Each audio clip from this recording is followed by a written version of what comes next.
अस्सलाम वालेकुम। I hope you are doing good. Welcome back to my channel. मेरा नाम है डॉक्टर बशीर सिद्दीकी और मैं यूएस में मुकीम हूँ। आज का जो पॉडकास्ट है उसमें हम फिनिश जॉब मार्केट को डिस्कस करेंगे। बहुत इंपॉर्टेंट है अगर नेक्स्ट ईयर आप फिनलैंड मास्टर्स के लिए या बैचलर्स के लिए आने की प्लानिंग कर रहे हैं। हमारे जो दोस्त हैं, हमारे जो मेहमान हैं, वो फिनलैंड में रहते हैं, वहाँ जॉब करते हैं। आज हम उनसे जो ग्राउंड रियलिटीज़ हैं वो जानने की कोशिश करेंगे। जॉब मार्केट कैसी है, जॉब हासिल करना कितना मुश्किल है, लैंग्वेज बैरियर कितना सीवियर है, जॉब्स किन प्लेटफॉर्म पे ढूंढ सकते हैं, जॉब्स लेने के लिए क्या टिप्स हैं। इनफैक्ट फिनिश जॉब मार्केट के हवाले से जो भी अहम सवालात हैं उन्हें डिस्कस करेंगे, उनकी रियलिटी जानेंगे, ताकि आपको आसानी हो ये डिसाइड करने में कि नेक्स्ट ईयर आपने फिनलैंड आना है या नहीं।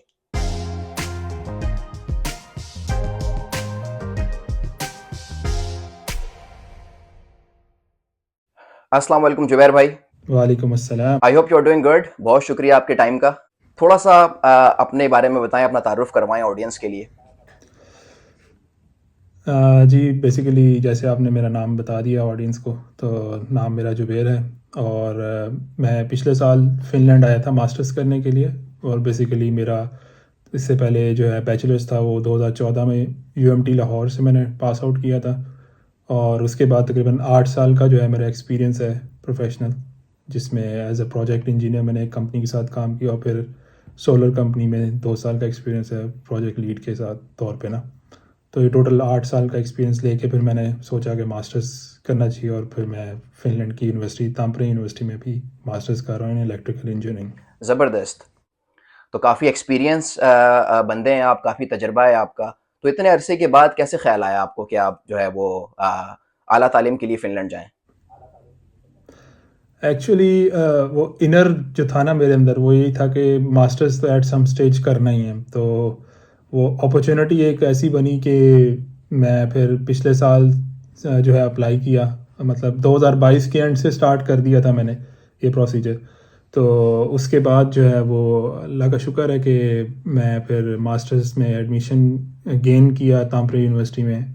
और फुल स्कॉलरशिप इस वक्त मेरे पास है, क्योंकि मेरा सीजीपीए बहुत अच्छा था उसमें बैचलर्स में।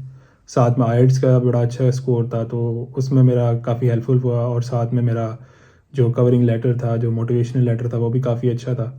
तो अल्हम्दुलिल्लाह स्कॉलरशिप्स के साथ जो है वो इस वक्त पढ़ रहे हैं अभी ताम्परे यूनिवर्सिटी। ज़बरदस्त। एडमिशन के हवाले से, स्कॉलरशिप के हवाले से ये तो ऐसा टॉपिक है कि उस पे हम बैठ के एक और पॉडकास्ट कर सकते हैं। लेकिन आज जो है हम बात करेंगे जॉब अपॉर्चुनिटीज़ के हवाले से फ़िनलैंड में, राइट? आप वहाँ पे हैं, जॉब कर रहे हैं, तो आपसे हम जानने की कोशिश करेंगे भाई ग्राउंड रियलिटीज़ वहाँ पे क्या हैं? जो नए आने वाले बच्चे हैं, उन्हें हम प्रोवाइड करें इन्फॉर्मेशन कि भाई किस तरह की जॉब मार्केट है, किस तरह के बैरियर्स हैं। तो पहले अपने बारे में बताएँ कि आप अभी कोई जॉब कर रहे हैं? जी बेसिकली मैं एज अ रिसर्च असिस्टेंट के तौर पे जो है अंडर द प्रोफेसर काम कर रहा हूँ थीसिस वर्कर के तौर पे। बेसिकली यहाँ पे क्या होता है कि आपको पेड थीसिस मिलते हैं कंपनी की तरफ से और प्रोफेसर आपको जो है वो असाइन करते हैं। तो मैं एज अ रिसर्च असिस्टेंट जो है वो ताम्परे यूनिवर्सिटी का बेसिकली एम्प्लॉय हूँ मैं। और वो मुझे पे करते हैं और मैं साथ में अपना थीसिस भी कर रहा हूँ और अर्न भी कर रहा हूँ इसी तरह से ना। ज़बरदस्त। जुबैर भाई, आप किस डिपार्टमेंट में हैं? आपका मेजर क्या है? मैं बेसिकली इलेक्ट्रिकल इंजीनियरिंग के डिपार्टमेंट में हूँ और मेजर मेरा पावर इलेक्ट्रॉनिक्स के अंदर है। Power electronics. ज़बरदस्त। अच्छा, सबसे पहला सवाल मेरा ये है कि आप बताएं जो फिनलैंड की जॉब मार्केट है वो कितनी कंपेटिटिव है नॉन यूरोपियन या नॉन फिनिश लोगों के लिए, जो इंटरनेशनल स्टूडेंट्स हैं उनके लिए जॉब मार्केट कैसी है, कितनी कंपेटिटिव है?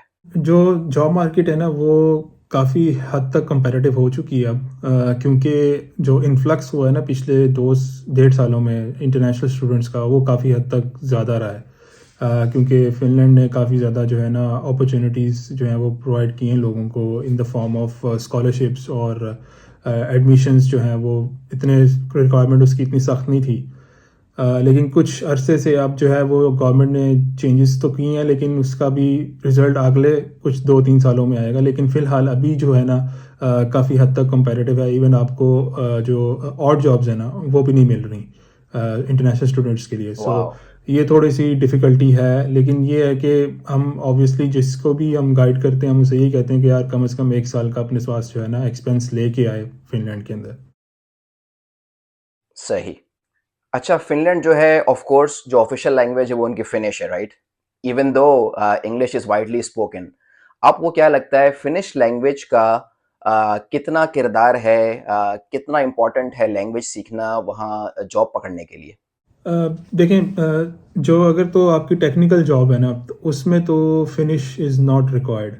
अगर तो आपने जिस तरह और जॉब्स की मैं बात कर रहा था, अगर उन पे आपने करना है तो उसमें वो फिर फिनिश लाजमी है। और साथ में अगर आपका प्लान है कि आपने पीआर और पासपोर्ट वगैरह की तरफ जाना है, तो फिर तो आपको सीखनी है finish. So finish is must in case अगर आपने इंटीग्रेट भी करना है इनकी सोसाइटी में। तो लेकिन जिनका प्लान है कि मतलब सिर्फ जॉब करनी है, टेक्निकल साइड पे ही रहना है, तो उस केस में आपको फिनिश की इतनी ज़रूरत नहीं है। और वैसे भी आप किसी मार्केट वगैरह में जाएंगे तो आपको इतना फील नहीं होगा कि आप किसी ऐसी जगह पे आ गए जहाँ पे इंग्लिश नहीं बोली जाती। यहाँ पे हर कोई इंग्लिश बोलता है। जी, जी, जी, ऑफ़ कोर्स। शायद आपको नहीं पता होगा, मैं फ़िनलैंड में 14 साल रहा और आप मार्केट में चले जाएँ, कहीं भी चले जाएँ, फ़िनिश जो लोग हैं वो अंग्रेज़ी बहुत अच्छी बोलते हैं और यही वजह है कि हम जैसे लोग जो है फ़िनिश नहीं बोल पाते हैं, क्योंकि ना तो जॉब में रिक्वायर्ड है और ना ही डेली लाइफ़ में। लेकिन जो आईटी की जॉब्स होती हैं, टेक्निकल जॉब्स हैं, उनमें तो बात समझ में आती है कि भाई जो कंपनीज़ हैं वो इंटरनेशनल हैं, ग्लोबल हैं। लेकिन कोई बंदा अगर मैनेजमेंट में है, कोई किसी ऐसी फ़ील्ड में है जो बहुत ज़्यादा ग्लोबल नहीं है, तो उसमें जो कंपनीज़ हैं लोकल, वो क्या करती हैं? यानी फ़िनिश अगर आपको नहीं आती है, तो भी आपको वो जॉब वगैरह प्रोवाइड करती हैं? आपको कोई एक्सपीरियंस है इस हवाले से? जी, उसमें बेसिकली क्या होता है कि उन उन कंपनीज़ की जो जॉब ऐड होती है उसमें ऑब्वियसली लिखा होता है कि फिनिश इज़ प्रेफ़रेंस। उनको जो है ना वो प्रेफ़रेंस दी जाएगी फिनिश लैंग्वेज जिसको आती है। सो उसमें फिर ना वो क्लियर कट उनका ये होता है कि फिनिश इज़ मस्ट। तो फिर वो उसमें वो जब स्क्रीनिंग करते हैं तो ऑटोमेटिकली हमारा नाम कट जाता है, बिकॉज़ हमने सीवी में डाला होता है कि हमें सिर्फ़ इंग्लिश आती है। जिस तरह आपने बताया कि पिछले साल पिछले 1-2 सालों में काफ़ी लोग आए हैं मास्टर्स के लिए फ़िनलैंड में और ये भी बताया आपने कि जॉब जो है जॉब मार्केट बहुत कॉम्पिटिटिव है। चलें ठीक है, यानी जॉब मार्केट कॉम्पिटिटिव होना और जॉब अपॉर्च्युनिटीज़ का अवेलेबल होना 2 डिफरेंट चीज़ें हैं, राइट? तो आपके ख़्याल में फ़िनलैंड में जॉब्स जो हैं इंटरनेशनल स्टूडेंट्स के लिए, वो अवेलेबल हैं? अगर अवेलेबल हैं, तो वो ज़्यादा हैं, कम हैं? इसके बारे में क्या ख़्याल है आपका? देखिए, हमें सबसे पहले ना फ़िनलैंड को समझना पड़ेगा कि फ़िनलैंड की मार्केट प्लेस कैसी है। देखिए, फ़िनलैंड जो है ना रकबे के लिहाज़ से तो बड़ा है, लेकिन मार्केट प्लेस जो है ना वो उसकी बहुत छोटी है as compare to other European countries like Germany आप कह लें, नीदरलैंड्स कह लें। तो अगर मैं अभी भी लिंक्डइन पे जाऊँ और जस्ट सर्च करूँ कितनी अवेलेबल जॉब्स हैं जर्मनी में, तो वो आपको तकरीबन 9 लाख के करीब मिलेंगी। वेयर वेयर एज फिनलैंड की तरफ आएंगे तो इन फ्यू ऑफ थाउजेंड्स आपको मिलेंगी जॉब्स। सो वो चीज़ तो है, लेकिन कंपैरेटिव ज़रूर है मार्केट अब होगी, क्योंकि अब हर कोई जो है वो आपको उस फील्ड से रिलेटेड बंदा मिल जाता है। पहले तो ये था ना कि फील्ड से रिलेटेड बंदा मिलता ही नहीं था, तो वो हायर कर लेते थे। इवन मैं जो पहले सुनता हूँ कि पोस्ती जो है वो एक यहाँ पे एक मेल कंपनी है जो कि जी, जी। हायर करती थी, लोगों को ढूंढती थी और लोग नहीं मिलते थे। अब उन्होंने भी जो है वो इतने ज़्यादा एप्लीकेशंस को रिसीव होती हैं कि अब वो भी जो है वो बहुत कम पोजीशंस निकलती हैं वहाँ पे भी। तो कंपैरेटिव होना भी एक चीज़ है, लेकिन अब अवेलेबिलिटी भी जो है वो कम होती जा रही है मार्केट के अंदर ना। ठीक है, जॉब मार्केट कॉम्पिटिटिव है, फ़िनलैंड की मार्केट छोटी है, तो इस सिचुएशन में आपको क्या लगता है कि वो कौन-सी फ़ील्ड्स हैं जो जिनकी डिमांड ज़्यादा है फ़िनलैंड में? जो बच्चे आने की प्लानिंग कर रहे हैं, आपको क्या लगता है वो किस फ़ील्ड में आएँ तो उनके लिए बेहतर होगा? जहाँ तक मैंने अभी तक देखा है तो अभी तक इसमें ये जो है ना आईटी की फील्ड बहुत ज़्यादा इनकी बूम कर रही है इसमें।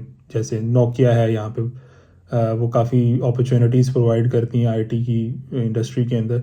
और सेकेंडली जो है आजकल आर्टिफिशियल इंटेलिजेंस के ऊपर काफ़ी काम हो रहा है और डेटा साइंस के ऊपर काफ़ी काम हो रहा है। सो इन इन डिग्रीज़ का जो है ना वो काफ़ी इसके ऊपर जोर दिया जा रहा है। तो मेरे ख्याल से इन फील्ड्स के अंदर ही जो है वो बंदे को जो है, अब जो नए स्टूडेंट्स आ रहे हैं उनको यही चाहिए कि वो इन फील्ड्स के अंदर रह के जो है वो मास्टर्स कर लें। और इसको एज मैं कहूँगा कि इसको एज वो यूज़ करें, बैरियर क्या कहते हैं, एक मीडियम यूज़ करें कि आप यूरोप के किसी भी और कंट्री के अंदर सेटल हो सकें आफ्टरवर्ड्स कंप्लीटिंग योर डिग्री। तो मैं तो यही मशवरा दूंगा जो नए इंटरनेशनल स्टूडेंट्स आ रहे हैं कि वो फ़िनलैंड की मार्केट प्लेस को जो है वो एक्सप्लोर ज़रूर करें, लेकिन अगर किसी और जगह अपॉर्चुनिटी निकलती है जिस तरह जर्मनी निकलती है, नीदरलैंड्स मिलती है, तो वो मूव ऑन कर सकते हैं। और मास्टर्स जो है आपको पता ही है, आप बेसिकली यहाँ पे रहे हैं, तो वो ऑनलाइन भी कंप्लीट हो जाता है उसमें ये नहीं है कि आपके फिजिकल क्लासेस जो हैं वो लेनी होती हैं। वो एक दो कोर्सेज़ के लिए होती है, जिस तरह फिनिश वन वगैरह या टू वगैरह में आपकी प्रेजेंस लाजमी है। बाकी जितने भी मैंने कोर्सेज पढ़े हैं उनमें किसी में भी जो है वो जो आपकी अटेंडेंस है वो ज़रूरत की लायक नहीं है कि आप उसको वो जो है वो पास कर सकते हैं इजीली वो कोर्स। और मटेरियल आपके पास अवेलेबल होता है, तो you can easily study by yourself.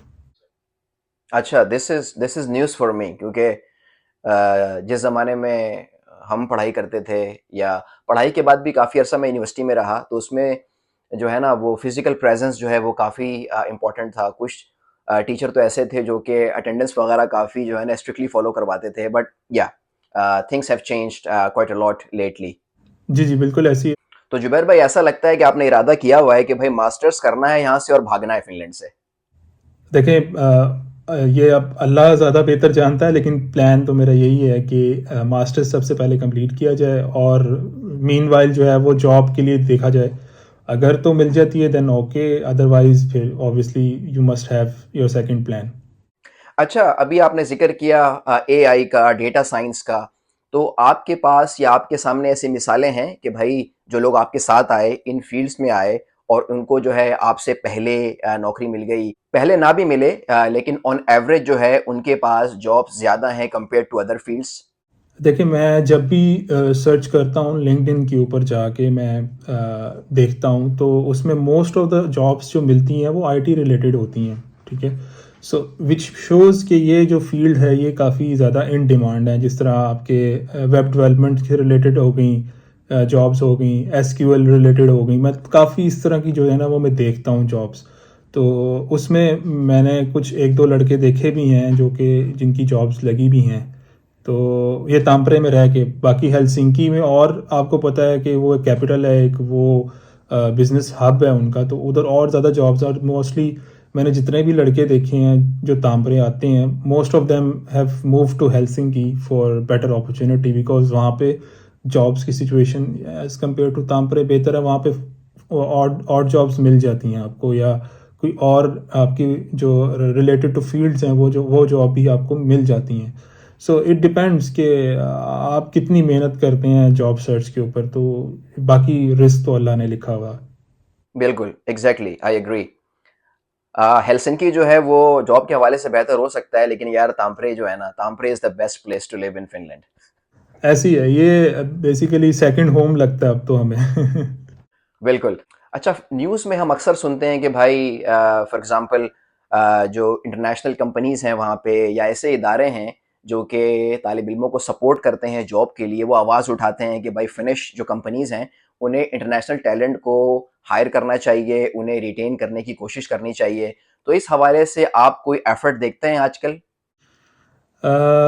जी, बिल्कुल, थोड़ा बहुत इन्होंने एफ़र्ट की थी पिछली हुकूमत ने, जो कि आई थिंक सैना मारिन की थी, तो उसमें काफ़ी प्रमोट किया था इंटरनेशनल स्टूडेंट्स को। लेकिन अभी जो ऑरपो की जो गवर्नमेंट आई है ना, वो थोड़ी-सी एंटी कह लें कि आप है इंटरनेशनल्स।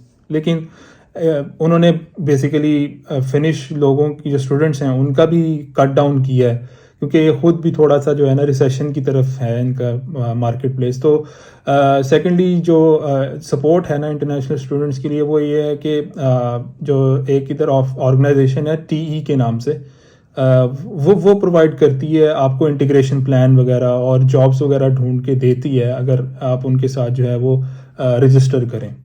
तो आप एनकरेज करेंगे सारे स्टूडेंट्स को कि वो टीई का हिस्सा बनें? इसमें ये है कि आप खुद से भी ट्राई करें और उनके थ्रू भी जाएं, तो वो ज़्यादा बेहतर अपॉर्चुनिटी आपके लिए मिल सकती है। सही है। अच्छा, फ़िनलैंड अगर कोई आना चाहता है, जिस तरह हमने ज़िक्र किया हेलसिंकी जो है वो ऑफ़ कोर्स बेटर प्लेस है, बड़ा शहर, अपॉर्च्युनिटीज़ ज़्यादा हैं। तो ये सोचना कि भाई आपने किस जगह जाना है, कहाँ पे जाके पढ़ाई करनी है, कितना इंपॉर्टेंट है आपकी नज़र में? क्योंकि हर बंदे को तो हेलसिंकी में एडमिशन नहीं मिलेगा, राइट? या तांपरे में नहीं मिलेगा या तुर्कू में नहीं मिलेगा। तो आप क्या समझते हैं कि ये जो फैक्टर है कितना इंपॉर्टेंट है नए आने वाले बच्चों के लिए कि वो डिसाइड करें उन्हें कहाँ जाना है? देखें बशीर भाई, इसमें ये भी है कि अभी जो है ना कुछ पॉलिसीज़ ये चेंज भी कर रहे हैं। सुनने में ये आ रहा है कि नेक्स्ट ईयर से ये फ़ीस वगैरह इम्प्लीमेंटेशन की तरफ जा रहे हैं। जो पहले ये स्कॉलरशिप्स प्रोवाइड कर रहे थे, तो वो थोड़ी इन्होंने कट डाउन की हैं और अब जो है वो फ़ीस वगैरह लागू करने लगे हैं। लाइक एप्लीकेशन फ़ीस तो पहले नहीं थी, अब से ये जो है ना नेक्स्ट ईयर से शायद ये करना चाहें और साथ में स्कॉलरशिप्स भी ये कम कर दें। तो इसमें ये है कि आपकी it all depends on your budget, कि आपका बजट कितना है। मैं तो यही कहूँगा कि 1 साल का बजट हो आपके पास और साथ में फ़ीस अगर आपने निकालनी है तो फिर बड़े शहर ही आपको टारगेट करने पड़ेंगे। छोटे शहरों में जो है फ़ीस नहीं निकलेगी, और बड़े शहर में most probably you have to go to Helsinki, क्योंकि तांपेरे तुर्कू में ज़्यादा बेहतर अपॉर्चुनिटीज़ हैं, बिकॉज़ वो पोर्ट एरिया है, वहाँ पे बिज़नेस हब होगा वहाँ पे भी। तांपरे जो है वो थोड़ा सा कह लें कि थर्ड या फोर्थ आता है लिस्ट में। जो बड़े शहर हैं इनमें सबसे पहले ऑब्वियसली हेलसिंकी, फिर तुर्कू वगैरह ये आ जाते हैं। तो अगर आप इधर बेस होते हैं तो आपके लिए ज़्यादा अपॉर्चुनिटीज़ निकलती हैं कि आप जो है वो अपनी फ़ीस भी निकाल लेंगे, ख़र्चा भी निकाल लेंगे और जॉब्स करके, या इवन आपकी जो दूसरी जॉब्स हैं फील्ड के रिलेटेड भी, तो आप मतलब सेटल्ड हो सकते हैं बड़े शहरों में। तो छोटे शहरों में अगर जाएंगे तो ऑब्वियसली वहाँ पे लैंग्वेज बैरियर भी मिलेगा आपको, और आपको मे बी सीजनल वर्क मिल जाए। अदरवाइज़ तो छोटे शहरों में आपको एक तो लैंग्वेज बैरियर ही आपको खा जाएगा। सो क्योंकि फिनिशेस जो है ना वो सबसे कह लें कि टॉप 3 या 4 में आती है मुश्किल लैंग्वेज में, इतनी आसान नहीं है। पुहुत को स्वामिया। मुझे नहीं आती। तो मैसेज ये है कि जो नए आने वाले बच्चे हैं वो बड़े शहरों को टारगेट करें ताकि अपॉर्चुनिटीज़ जो है वो ज़्यादा हों। जी। और सेकेंडली अगर ये फ़ीस इम्प्लीमेंट हो जाती है तो मेरा मशवरा फिर यही होगा कि आप फिर, अब लेट्स सपोज़ ये 9,000 कुछ 600 इन्होंने अब कर दिए साल की, जो आपको स्टेटमेंट शो करानी हो अब, यानी ये तकरीबन 800 साढ़े 800 पर मंथ का खर्चा है जो आपने इधर रहने के लिए शो कराना बैंक स्टेटमेंट के तौर पे।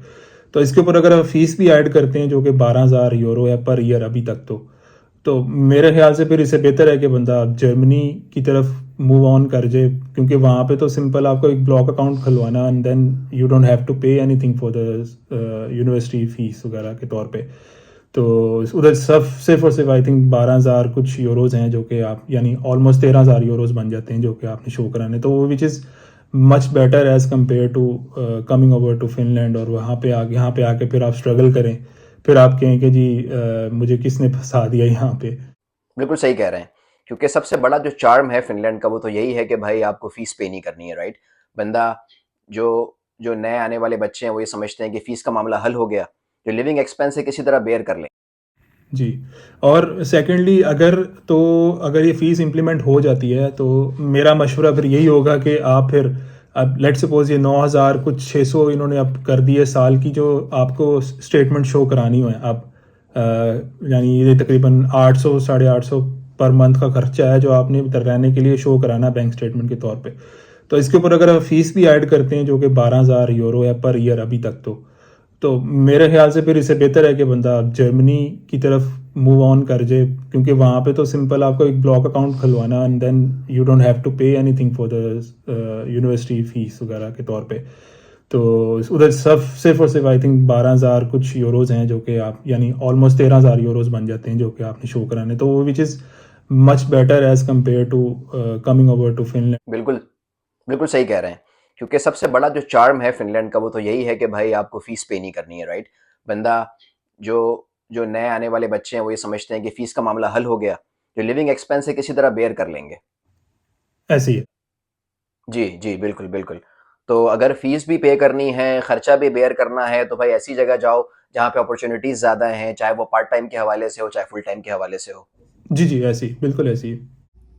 अच्छा सुबैर भाई, पार्ट टाइम जॉब्स का आपने जिक्र किया, तो पहले तो आप ये बताएं कि एज ए स्टूडेंट आपको कितने घंटे काम करना अलाउ है, और अगर आपको पार्ट टाइम जॉब मिलती है, चाहे और जॉब हो चाहे यूनिवर्सिटी में हो, तो आप कितना अर्न कर सकते हैं अप्रोक्सीमेटली? देखें, पार्ट टाइम जॉब जो है वो बेसिकली एज अ स्टूडेंट आपको 30 आवर्स अलाउ करती है फिनिश गवर्नमेंट आपको काम करने के लिए वीक में। सो ऑल टुगेदर अगर आप इसको इन अ मंथ देखें तो it will be around 120 to 125 hours in a month. ठीक है, और साथ में ये डिपेंड करता है आपकी कि जॉब की सिचुएशन क्या है और किस तरह आप उनके साथ कॉन्ट्रैक्ट किया। तो नॉर्मली जो मैंने देखा है ऑड ऑड जॉब्स में वो अराउंड 10 to 12 या 10 to 13 की ब्रैकेट में वो काम करते हैं पर आवर के हिसाब से। तो वो उससे आप फिर आप मल्टीप्लाई कर लें और फिर आप जो टैक्सेस वगैरह हैं वो अगर काट लें तो आप जो है वो अराउंड इजीली मेरा ख्याल है कि आराम से 1500-1400 यूरो जो है मंथली आप कमा सकते हैं उसमें ना, पार्ट टाइम में। पार्ट टाइम में। सही है। और यही जॉब अगर आपकी फुल टाइम है, क्योंकि समर ब्रेक के दौरान जब सेमेस्टर आपका ऑफ है तो उसमें आपको फुल टाइम जॉब अलाउ है या नहीं? जी जी, आप फुल टाइम जॉब कर सकते हैं, इसमें कोई इतना बड़ा इशू नहीं है। और वैसे भी आपको जैसे मैंने बताया कि बंदे को पहले ही मैंने आपको जिक्र किया था कि ऑप्शन ये होनी चाहिए कि फुल टाइम जॉब के लिए ही जाए। स्टडीज़ तो ऑनलाइन भी कंप्लीट हो जाती हैं बाद में भी, सो इसमें कोई इतना बड़ा इशू नहीं होता। और यहाँ पे गवर्नमेंट जो जो आपकी जो है अपना जो कंपनीज़ हैं वो इस चीज़ को समझती हैं, वो इनक्रेज करती हैं स्टूडेंट्स को हायर करने के लिए ना। तो मेरे ख्याल से तो वो ये ज़्यादा बेहतर ऑप्शन है कि बंदा जो है वो स्टडी तो करे साथ साथ लेकिन ऑनलाइन चला जाए स्टडीज़ के ऊपर, लेकिन फिक्स सैलरी अगर आपकी किसी तरफ से इनकम आ रही है अच्छी तो उसको कंटिन्यू करे। ठीक है, तो इसका मतलब है अगर आप फुल टाइम जॉब करते हैं तो आप 2500 से 3000 के दरमियान कमा सकते हैं, डिपेंडिंग कि आपकी जॉब किस तरह की है। जी वो जी वो टैक्स ब्रैकेट के ऊपर भी डिपेंड करता है और आपके एक्सपीरियंस के ऊपर भी मैटर करता है। तो इन अ ईयर आप 60,000 यूरोस भी कमा सकते हैं, इन अ ईयर आप 45 to 48,000 यूरोस भी कमा सकते हैं। वो डिपेंड करता है सिचुएशन आपकी क्या है और जॉब की नौयत क्या है और आपका एक्सपीरियंस क्या है उस लिहाज से। सही है। मैं सिर्फ एज ए स्टूडेंट की बात करूँगा कि अगर आप स्टूडेंट हैं और आपका सेमेस्टर ब्रेक है, फुल टाइम जॉब कर रहे हैं आप, चाहे वो वाइट कॉलर जॉब हो चाहे ऑड जॉब हो, तो आप 2500 से 3000 जो है टैक्स से पहले कमा सकते हैं। फिर ऑफ कोर्स आप किस ब्रैकेट में आते हैं वो एक अलग कहानी है। जी जी, बिल्कुल ऐसी है। वो अभी अभी मेरे साथ रूममेट होते हैं, वो बेसिकली अभी हो के आए हैं समर जॉब के लिए 3 महीने के लिए। तो अराउंड 2200 to 2400 उसको उनको ऑफर कर रहे थे वो। सो वो टैक्स कट के तो आई थिंक 2200 उनको आ रहा था पर मंथ। तो वो 3 मंथ्स के लिए उन्होंने वो वर्क किया है और फुल टाइम वर्क किया उन्होंने। सही है।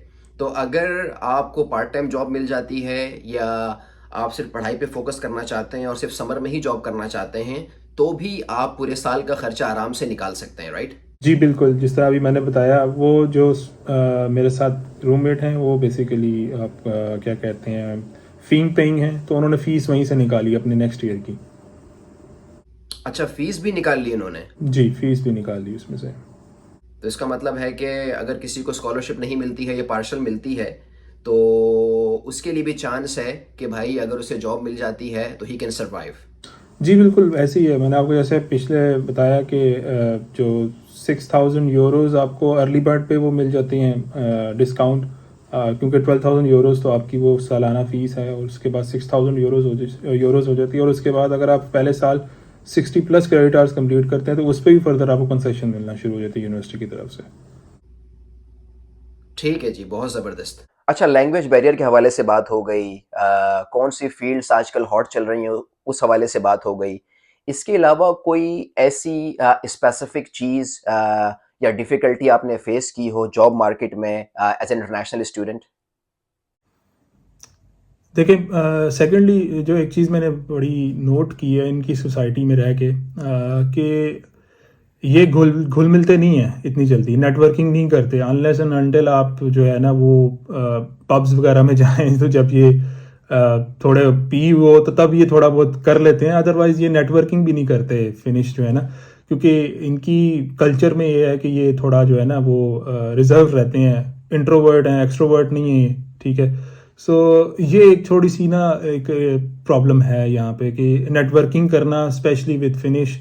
मेरे भी आज तक कोई फिनिश दोस्त नहीं बना इतना कोई खास। अच्छा। इतना 1.5 साल हो गया, तकरीबन साल सवा साल हो गया, हाँ जी। तो ये थोड़ा-सा एक इशू है। लेकिन अगर आप ऑब्वियसली अगर आप हायर होते हैं तो आपके मैनेजर अगर फिनिश हैं तो वो ऑब्वियसली आपके साथ इन टच तो होता है, लेकिन वो सिर्फ़ काम की हद तक ही होते हैं। सो बेसिकली यहाँ पे काम की हद तक ही बात होती है, इसके अलावा और कोई बात नहीं होती। सही कह रहे हैं आप। फ़िनलैंड के हवाले से मशहूर है कि जो वहाँ के लोग हैं, जो फ़िन्ने हैं, वो तब बोलते हैं जब वो ड्रंक हों या वो साउना में बैठे हों। बिल्कुल, ऐसे ही है। नहीं, बिल्कुल मैं आपसे इत्तेफ़ाक करता हूँ कि इंट्रोवर्ट हैं और नेटवर्किंग करना या दोस्त बनना जो है वो इतना आसान नहीं है, तो ये भी एक चैलेंज है। अगर आप किसी नई सोसाइटी में जाते हैं इंटीग्रेट होने के हवाले से this is a big hurdle. ऐसे ही है, बिल्कुल ऐसे ही है। और उसके लिए सबसे बेहतर हल यही है कि आप फिनिश जितना जल्दी सीख सकें तो उतना जल्दी आपके लिए बेहतर होगा। और सेकेंडली आप जितना नेटवर्किंग एक्टिवली करेंगे उतना आपके लिए बेहतर होगा। और शुरू में ये है कि बंदा इंटर्नशिप्स भी अगर मिल रही हैं तो ग्रैब करे वो बंदा, ये ना सोचे कि मैं यार पीछे जॉब करके आया हूँ और मुझे इंटर्नशिप पर रख रहे हैं, तो वो इंटर्नशिप अब भी अक्सर लीडिंग टू जॉब निकल जाती है। कुछ ऐसे केसेस भी देखे हैं। सो वो थोड़ा सा जो अपनी जो है ना पीछे से मैं वो ख़त्म करके आनी पड़ेगी आपको पाकिस्तान से। बिल्कुल, बिल्कुल। सही बात है, जितना भी तजुर्बा हो आपका, आप फ़िनिश मार्केट में नए हैं और वहाँ का कोई तजुर्बा नहीं है आपको, तो भाई शुरू में तो आपको जो भी जॉब मिले, पकड़ लो ताकि सर्वाइवल तो हो, आगे तो ऑफ़ कोर्स रास्ते खुलेंगे। जी बिल्कुल। और मेरा ये तो बिलीव है कि ये तो रिस्क अल्लाह ने लिखा है और वो देता है, इंशाल्लाह आपको मिलेगा। बेशक। अच्छा, जुबैर भाई आप जब यहाँ पे फ़िनलैंड आए मास्टर्स प्रोग्राम में, तो आपको फुल स्कॉलरशिप मिली थी? जी, जी, मुझे फुल स्कॉलरशिप मिली थी, लेकिन वो फुली फंडेड वाली वो नहीं थी, जो इरास्मस मंडस वाली होती है, इस तरह दूसरी होती हैं। जस्ट मेरी जी, वो जो जी। फ़ीस थी ना वो माफ़ थी, 100% जो है स्कॉलरशिप में। आपकी फ़ीस माफ़ हो गई और ज कोई भी बच्चा अप्लाई करता है, अगर उसे फुल स्कॉलरशिप मिलती है, तो इसका मतलब ये होता है कि उसकी पहले साल की फ़ीस माफ़ हो जाएगी, राइट? जी, पहले साल की फ़ीस माफ़ होगी। और सेकेंडली एक ईयर क्राइटेरिया उनके नेक्स्ट ईयर के कंटिन्यूएशन के लिए होता है कि आपने 60 प्लस क्रेडिट आवर्स जो हैं वो 1 साल के अंदर कंप्लीट करने हैं लाज़मी। तो आपकी वो कंटिन्यू हो जाती है नेक्स्ट ईयर के लिए स्कॉलरशिप। सही है, ठीक है। और तकरीबन 1 साल के बाद आपको डिपार्टमेंट में ये नौकरी मिली, राइट? जी, जी, बिल्कुल। उससे पहले आपने सर्वाइवल के लिए, अपना खर्चा निकालने के लिए किसी भी किस्म की पार्ट टाइम जॉब वगैरह की? हाँ जी, मैंने फूड डिलीवरीज़ की शुरू अच्छा। में। जॉब मार्केट जो है वो कम्पेटिटिव है, चाहे पार्ट टाइम के हवाले से हो, चाहे फुल टाइम के हवाले से हो। लेकिन स्टिल आपको जो है वो पार्ट टाइम जॉब मिल गई सर्वाइवल के लिए और उसके बाद फिर आपको व्हाइट कॉलर जॉब भी मिल गई, राइट? जी, वो बेसिकली आपकी ये डिपेंड करता है नेटवर्किंग कितनी स्ट्रॉन्ग है, उस बेस पे ही बेसिकली सारी चीज़ें मिलती हैं। और जो वाइट कॉलर है वो तो प्योरली इंटरव्यू बेस्ड होती है। और आपकी सीजीपीए जो आपने शो किया होता है मैटर करती है उसके अंदर। क्योंकि रिसर्च असिस्टेंट के लिए सीजीपीए मैटर करता है, आपका प्रीवियस भी और करंटली जो आपका चल रहा है मास्टर्स के अंदर वो भी मैटर करता है। और कोर्सेज़ कितने आपने उठाए हैं वो भी मैटर करता है। जी, ठीक है। अच्छा, जॉब ढूँढने के हवाले से, पार्ट टाइम का आपने बता दिया कि भाई नेटवर्किंग करो, जो लोग वहाँ ऑलरेडी मौजूद हैं उनसे पता करो। लेकिन जो फुल टाइम जॉब है या पार्ट टाइम भी, कौन-सा प्लेटफ़ॉर्म है जहाँ पे जो नए बच्चे हैं, वो जॉब्स ढूँढ सकते हैं, अप्लाई कर सकते हैं? देखें अगर तो लोकल देखा जाए तो वो धुनिन तोरी एक वेबसाइट है इनकी, वहाँ पे आप जाके वो देख सकते हैं। और जस्ट रैंडमली गूगल सर्च से भी आप कर सकते हैं, वो कोई मसला नहीं। लेकिन जो प्रोफेशनल वे है वो लिंक्डइन के ऊपर ही मोस्टली सारी जॉब्स आती हैं। जो नए बच्चे 2025 में फ़िनलैंड आने के ख़्वाहिशमंद हैं, उनको आप क्या मशवरा देंगे? मशवरा ये देंगे कि भाई तगड़ा होके आएँ और स्किल्स जो हैं वो अपने लेके आएँ साथ जितने भी हैं आपके, और उनको इम्प्रूव करें। और अगर तो आप आईटी से रिलेटेड हैं तो अपना कोई भी इम्प्रूवमेंट कोर्स कोई ऐसा करके आएँ स्किल्स के रिलेटेड, जो कि आप बेसिकली यहाँ पे देख लें लिंक्डइन के अंदर कि क्या वो स्किल्स रिक्वायर्ड हैं, वो आप वहाँ से करके आएँ। तो आपके लिए मेरा ख़्याल है वो ज़्यादा बेहतर अपॉर्चुनिटीज़ निकल सकती हैं। क्योंकि आपके पास वो स्किल्स होंगी, कोई सर्टिफ़िकेशंस होंगी, तो वो ज़ाहिर-सी बात है आपके लिए वो सीवी में एक अच्छा इम्पैक्ट देगी। और अपनी सीवी जो है वो यूरोपास के ऊपर जो है वो कन्वर्ट करके लाज़मी आएँ, वो ज़्यादा इम्पोर्टेंट है यहाँ पे ना। सही है। अभी हमने डिस्कस किया जो डाउन साइड है फिनिश सोसाइटी का, यानी छोटा मुल्क है, जॉब मार्केट competitive है, उतनी अपॉर्चुनिटीज़ नहीं हैं। डिस्पाइट ऑल दीज चैलेंजेस, आप क्या अभी भी लोगों को रिकमेंड करेंगे फिनलैंड आने के लिए for higher studies? It depends on situation. ये टोटली सिचुएशनल क्वेश्चन है, बिकॉज किसी के पास बजट है, किसी के पास नहीं है। तो जिसके पास तो है बजट, तो ऑब्वियसली आई वुड रिकमेंड कि वो भाई आ जाए और आके अपना जो है वो एक्सप्लोर करे चीज़ों को, और इसको एज अ गेटवे के तौर पे जो है वो ले ले और किसी और मुल्क चला जाए यूरोप के अंदर, क्योंकि शेंजन कंट्री है और कहीं भी सेटल हो सकते हो आप। तो इसमें कोई इशू नहीं है। हाँ, जिसके पास थोड़ा सा लिमिटेड बजट है तो obviously I would not recommend, क्योंकि यहाँ पे जो है वो एटलीस्ट आपको 1 साल तो चाहिए, जिसमें जो है वो चीज़ें आपके सामने खुल के आती हैं, फिर आप उसके ऊपर जो है इम्प्लीमेंट करती हैं और फिर आपका रिजल्ट आना शुरू होता है। तो उसके लिए वो फिर ये है कि 1 साल का एटलीस्ट आपके पास बजट हो, जो कि आपके लिए सर्वाइवल का बाइस बने। और साथ में आप, अगर आप फ़ी पेइंग हैं, तो फिर ऑब्वियसली आपको फ़ी पे करके आनी है पाकिस्तान से। तो ये चीज़ें जो हैं वो आपको खुद से जो है वो देखनी है और डिसीजन खुद से लेना है, ना कि कोई आपको ऐसे रैंडमली आंसर नहीं कर सकते कि आ जाएं। वो डिपेंड करता है, सिचुएशनल क्वेश्चन है, तो इस सिचुएशन के लिहाज से ही आंसर किया जा सकता है। सही।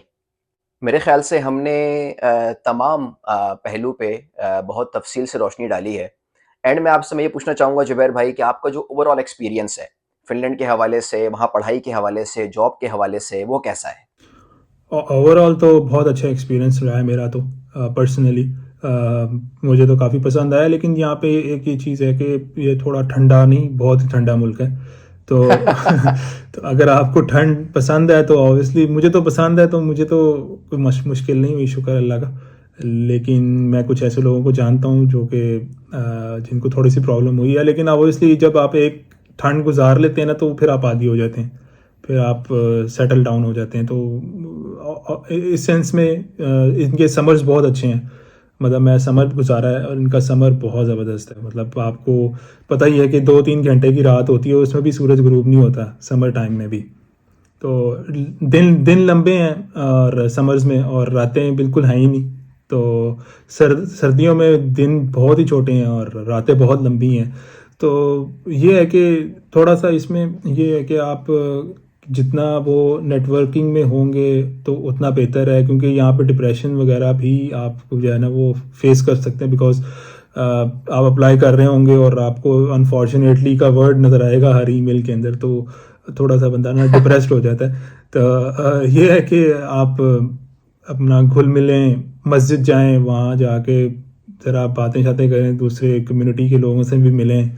तो आई थिंक वो थोड़ा सा आपका जो सर्दियों वाला टाइम, जो डिप्रेशन वाला टाइम होता है, उसमें ज़रा थोड़ा हेल्पफुल हो जाता है। जी, नेटवर्किंग बहुत ज़रूरी है, चाहे वो जॉब के हवाले से हो, चाहे सोशल लाइफ़ के हवाले से हो, क्योंकि परदेस में आपको पता है यानी जॉब की टेंशन, पढ़ाई की टेंशन, फैमिली साथ नहीं है, तो नेटवर्किंग इज़ रियली इम्पोर्टेंट। तो जुबैर भाई, हमारी जो आज की डिस्कशन है, उसको अगर मैं समराइज़ करूँ, तो समरी ये है, आपने खुद डिसाइड करना है कि आपकी सिचुएशन किस तरह की है, आप कितना अफ़ोर्ड कर सकते हैं, फ़िनलैंड आपके लिए है या नहीं। जॉब मार्केट कम्पेटिटिव है, पार्ट टाइम जॉब्स की जो अपॉर्च्युनिटीज़ हैं, वो भी कम हैं, लेकिन स्टिल लोगों को वहाँ पे जॉब मिल जाती है। उसके अलावा ये बहुत डिपेंड करता है आपकी फ़ील्ड्स पे, आपकी डिग्री कौन-सी है, बहुत ज़्यादा डिपेंड करता है आपकी फ़ील्ड कौन-सी है। और आजकल जो ज़माना है, जो ट्रेंडिंग फ़ील्ड्स हैं, एआई है, डेटा साइंस है, मशीन लर्निंग है, उसमें तो दुनिया में हर जगह ही जॉब मौजूद है।